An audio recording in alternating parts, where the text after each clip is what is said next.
She's from Ohio. We're here to do something for them. He's from Alabama. So we just like to keep a relationship with the police here so that they know where we're going. Together, this young husband and wife team live in a remote corner of Uganda. I can't even believe it sometimes that it's my life. I wake up in Africa every day now. The setting is picturesque for sure, but nothing in this part of the world is easy. Oh, that's frustrating. Eventually, they make it up the mountain. You think it's going to rain more or less? Only to face raging floodwaters from a sudden downpour.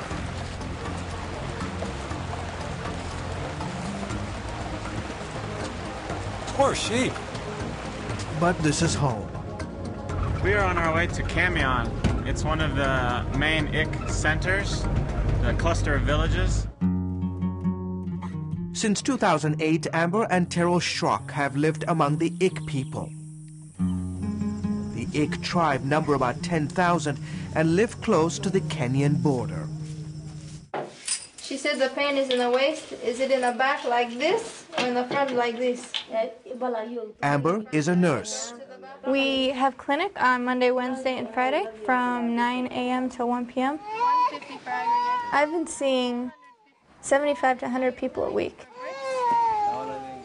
Terrell is a linguist. My personal style of language learning is just spending a lot of time surrounded by it.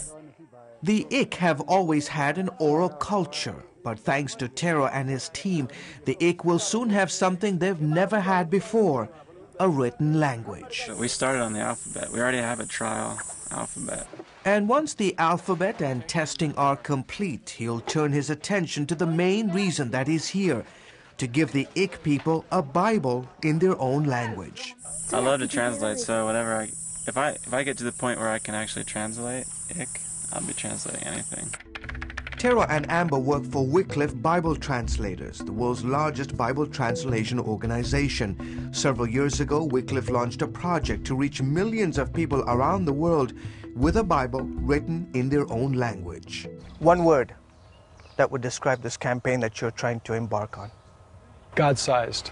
The ultimate goal of this campaign is to start a language development and a Bible translation program for some 200 million people that represent some 2,400 language groups around the world.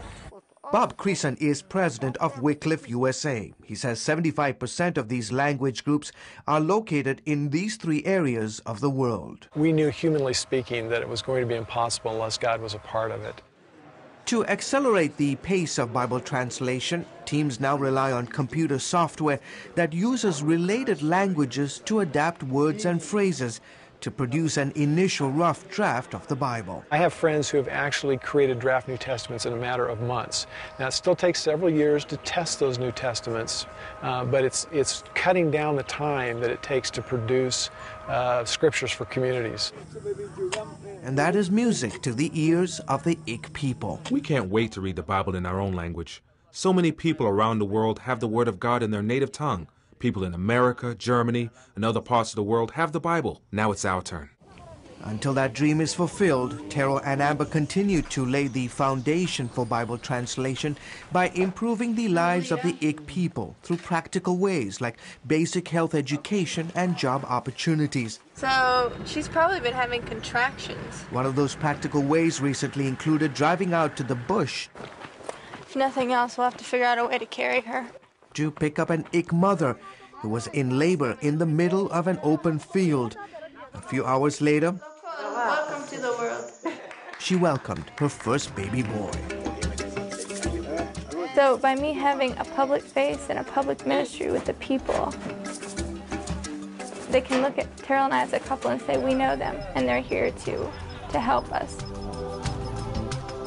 So we accept them, we welcome them. George Thomas, CBN News, Entebbe, Uganda.